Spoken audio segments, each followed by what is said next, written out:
The launch pad for this crossing is the port of Palos, Spain, on August 3rd, 1492.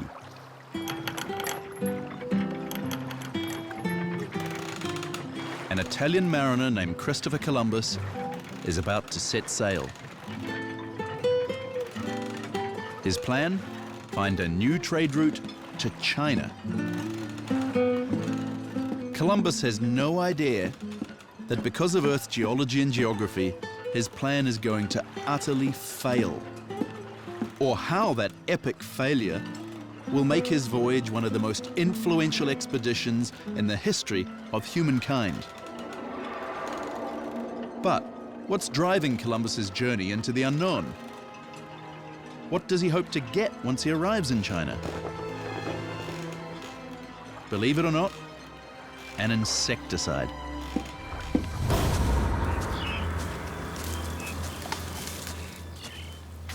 You heard right, an insecticide. It all starts about 150 million years ago with the evolution of this plant known as Piper nigrum. It first grew in the mountains of India where there are a lot of pests. And to survive, a plant needs to defend itself.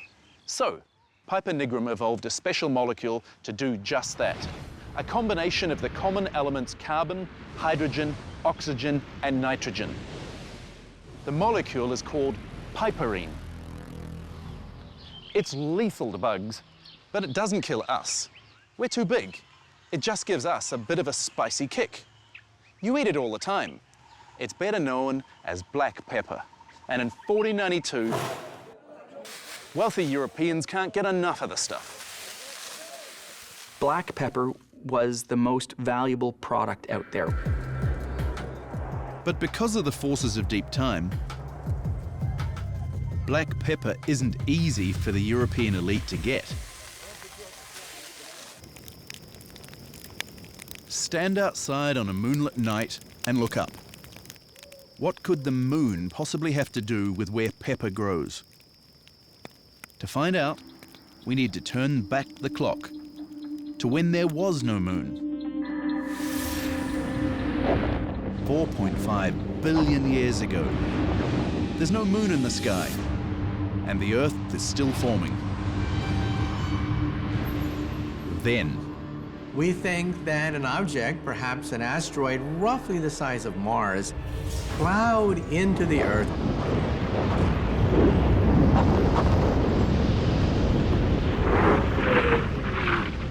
The material that got splattered off Earth and the impacting object initially formed a ring or a disk around Earth, from which the moon coalesced in less than a century.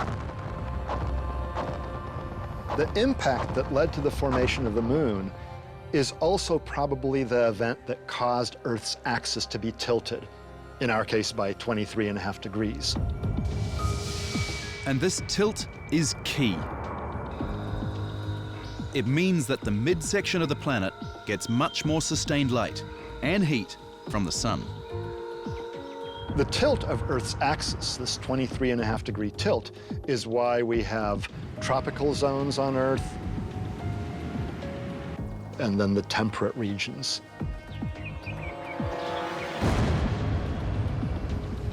So after a cosmic collision creates the tropics, plants evolved to survive there.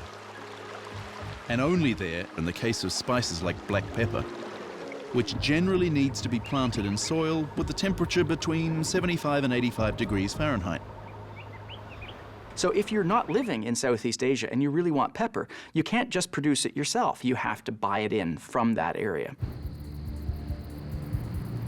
And because deep time has created an uneven distribution of resources, humans have to create networks of exchange to bridge the distance to get what they want. So, before Columbus, how did Europeans get their black pepper? Let's zoom out for a bigger picture view of the world as it existed when Columbus was born.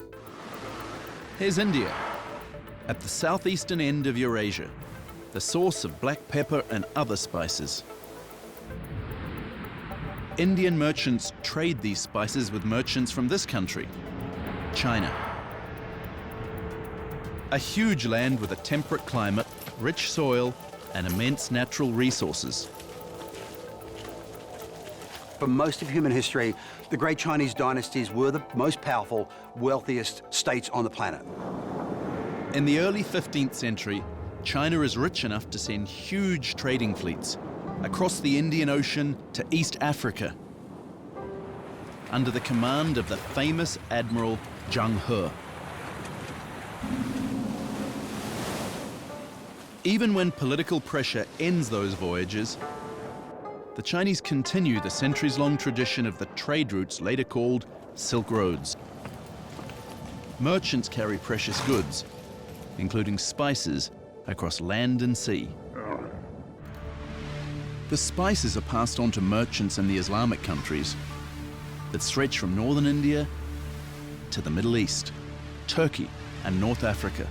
Finally, merchants from the Italian city-states like Venice or Genoa acquire the spices from Turkish or Middle Eastern ports and bring them to customers in Western Europe.